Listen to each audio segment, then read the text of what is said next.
రాయనం గారు, రాయనం గారు.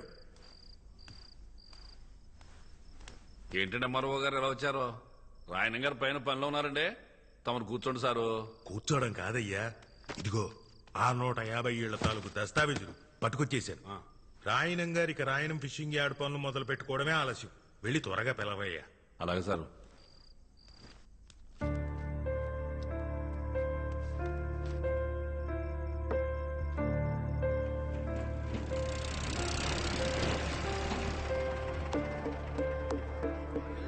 వచ్చి 40 నిమిషాలు అయింది, త్వరగా పిలువు. వచ్చేస్తారు సార్, ఊపి కట్టండి.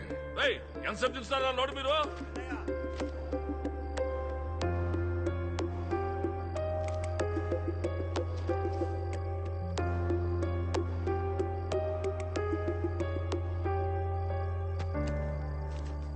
రాయనం గారు, రాయనం గారు. బేబమ్మా, ఇక చదివింది సాలేమ్మా. ఇప్పటికే బాగా లేట్ అయిపోయింది కదా. ఈ పాలు తాగేసి పడుకో.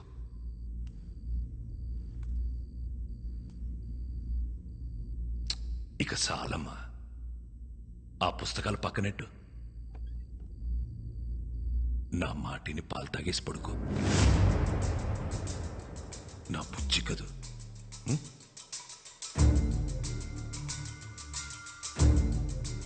నీకే చెప్పేది, నా మాటినమ్మా. తాగు, చదివిద్ది చాలమ్మా. 7 గంటలైంది. బేబమ్మని రెడీ చేయండి రా.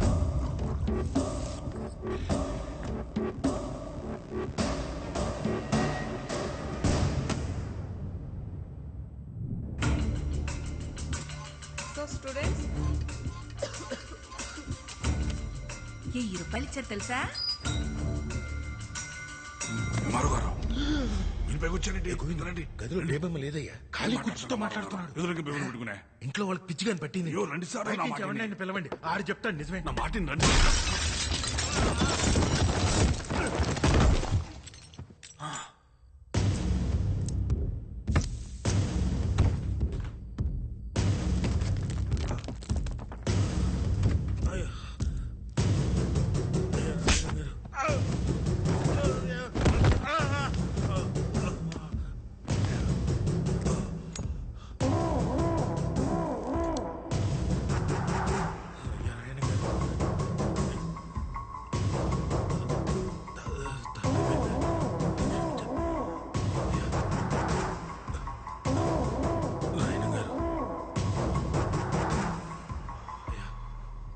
నా కూతురు ఇక్కడే ఉందని నేను నమ్మాను. ఈ ఇంట్లో ఉన్న శన నమ్మారు. ఒక ఊరు మొత్తం నమ్ముతోంది. ఇప్పుడు నువ్వు బయటికెళ్ళి నా కూతురు లేదని చెప్తే ఆ నమ్మకం చచ్చిపోదు. ఒక ఊరు నమ్మకాన్ని చంపడమా, ఓ ఎంఆర్ఓని చంపడమా అంటే నేను ఎంఆర్ఓని చంపేద్దా. అయ్యా రాయనం గారు. ఏటే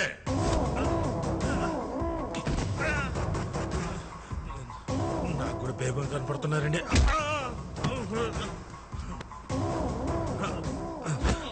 అయ్యా రాయనం గారు, నేను కూడా మీ వాడిని సార్. మీ క్యాస్టేనండి. బయట తోసేంటి సార్, ముందు ఒప్పుకోవచ్చు కదా.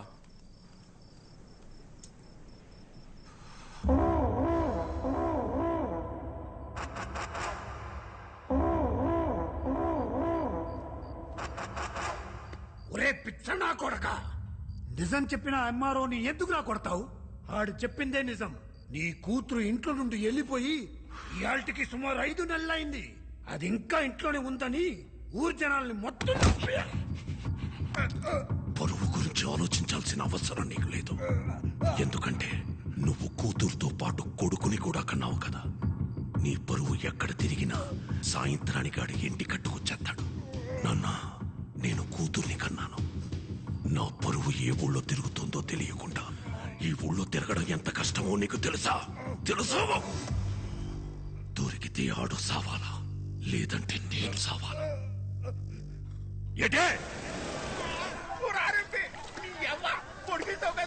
అరే ముసలి, జ్వరం ఉన్నదని ఏటకు రావద్దన్నాను కదా, ఎందుకు వచ్చా? ఇప్పుడు వెళ్ళలేదనుకో మళ్ళీ సాయంకాలం వచ్చి పడుస్తాను. రాసి మీ ముసలి దగ్గర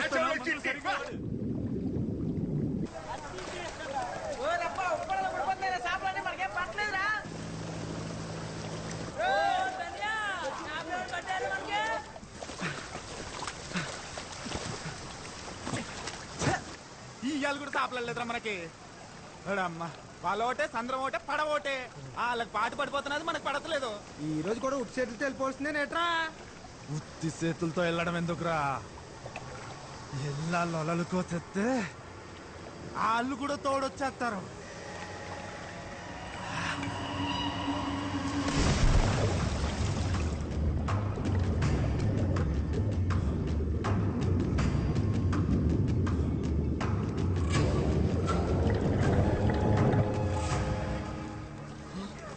ఇదేంటి పొలం వెళ్ళి కూర్చుంది.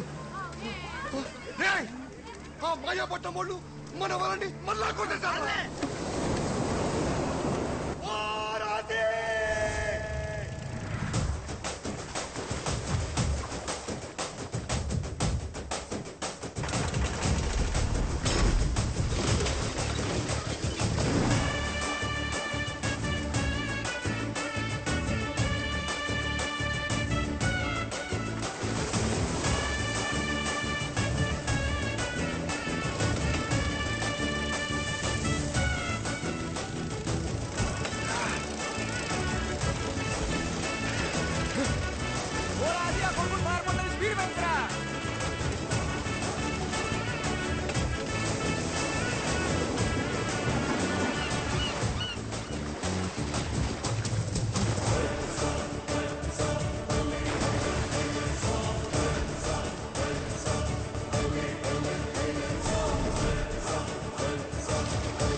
మీ తిరిగి ఎంత ఏరినరా?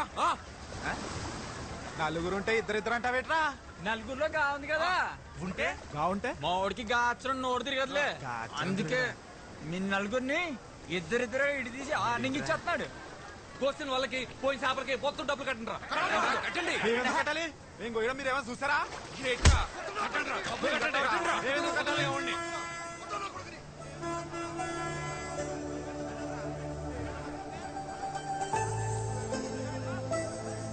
తాలింపు బస్సు ఊర్లోకి వచ్చేంద్రా. పదరం మనం కాలేజ్కి పోదాం.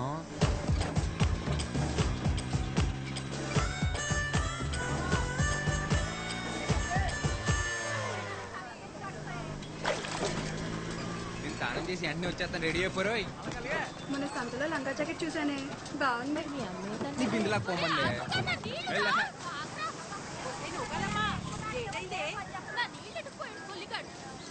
పోవే. అత్తమాను ఆడనకాలు పడ్డవేనేటే, పని పట్టలేదా నీకు? నా సొక్క అయితే కనపట్లేదు. అల్మేసే దగ్గర ఆమె ఆయపట్నం వాళ్ళతో ఏదో గొడవెట్టుకొచ్చావంట. అబ్బా ఆపనా, నా పొద్దు పొద్దున మొదలెట్టేసావు. నా సొక్క కనపడి నేను ఎత్తుకుంటుంటే. ఈ సొక్కరా ఎక్కడుంది ఇది? ఈ సొక్కరా ఈ సొక్క గేటు నిచ్చేది. రాత్రంతా కష్టపడి తీసి పెట్టుకుంటే ఆపనా. బయటకు వెళ్ళాలి నేను. అరే, ఏమైంది ఇప్పుడు? ఇంకో సొక్క లేదట నీకు? లేదు. ఏంట్రా ఇది? ఇప్పుడు చూడు, కష్టపడి చేసుకుని మొత్తం పోయింది. అదే ఆసి బయటికి వెళ్లే ముందు బైబిల్లో వాక్యం చదివించల్లా. ఆ బైబిల్ నిండా స్పీడ్ బ్రేకర్లే, నేను చదవలేను. నీకు పలకనచ్చిన వదిలేసి మిగిలింది చదివినిపించరా? అబ్బా నాకు చాలా పని ఉంది అన్న. ఇంకేసేపు వచ్చేద్దాం.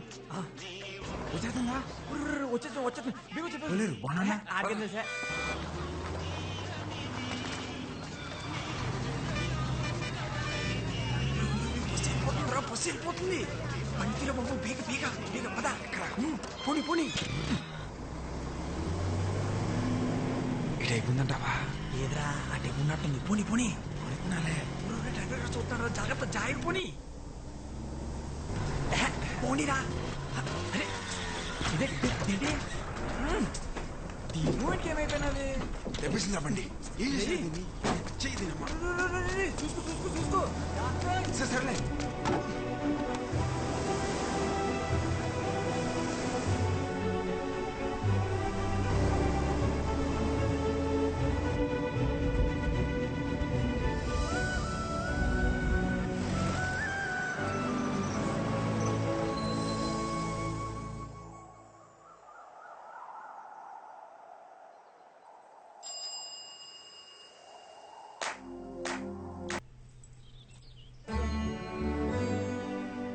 అమ్మా సూపర్ ఉన్నావు తెలుసా?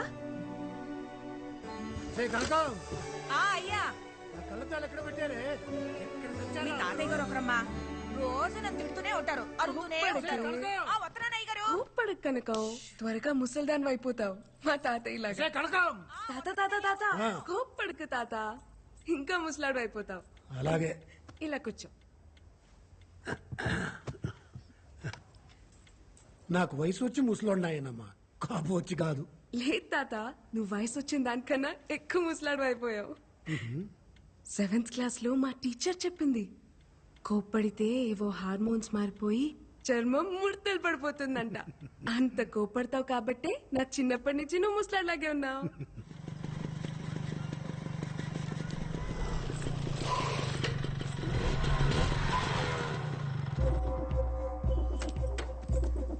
ఆగవే,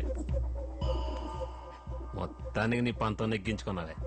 మా ఆయన ఒప్పించి టౌన్ లో కాలేజ్ జాయిన్ అయిపోయావు.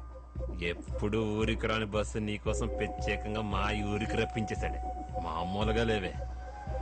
అయినా ఉన్న బరువులు చాలబట్టే కొత్త బరువులు మోయడానికి. ఆ బ్యాగ్ ఇటీ, ఆ బ్యాగ్ ఇటీ.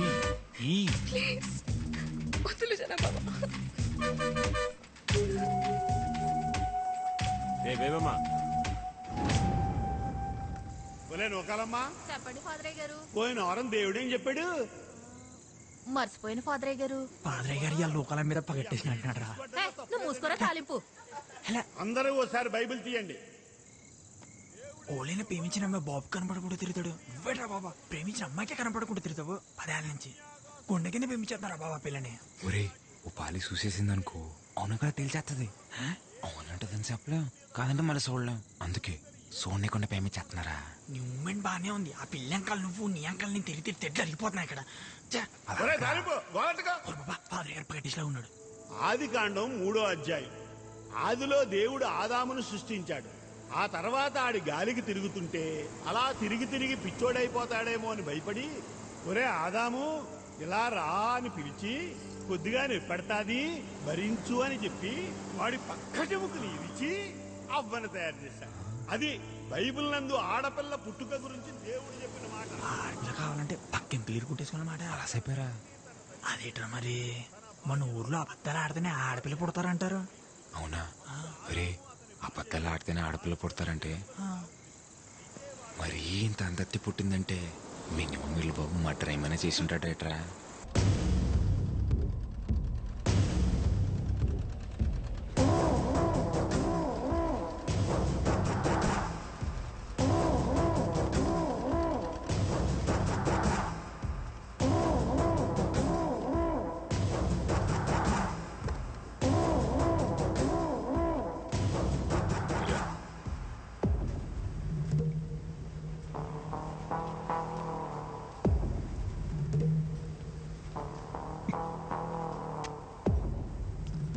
బాగా తీయగా ఉందిరా గోయిందో.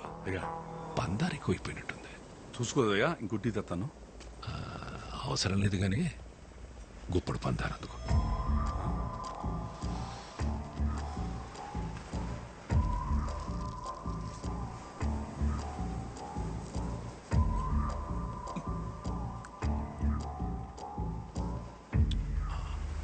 నోరు తీపనిపించిందనుకో, టీ తీపనిపించదు. ఏ ఏసియానైనా డీల్ చేయాలంటే వ్యవహారం మొత్తం పాడు చేయని అవసరం లేదు.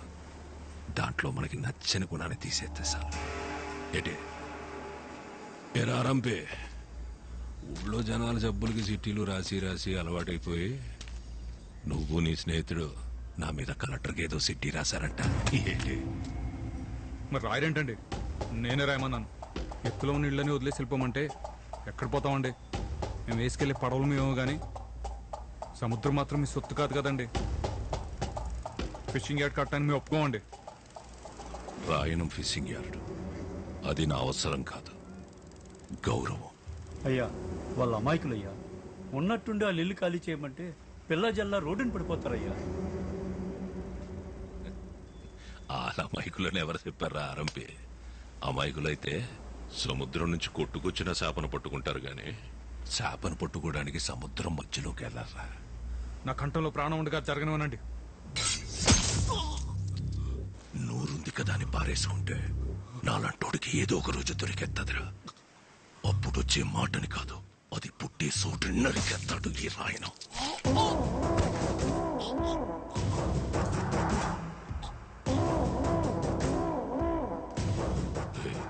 నీ గొంతులో భయం బతికినట్టుంది. ధైర్యం ఆటోమేటిక్ గా చచ్చిపోయి ఉంటుంది. బతుకుపో.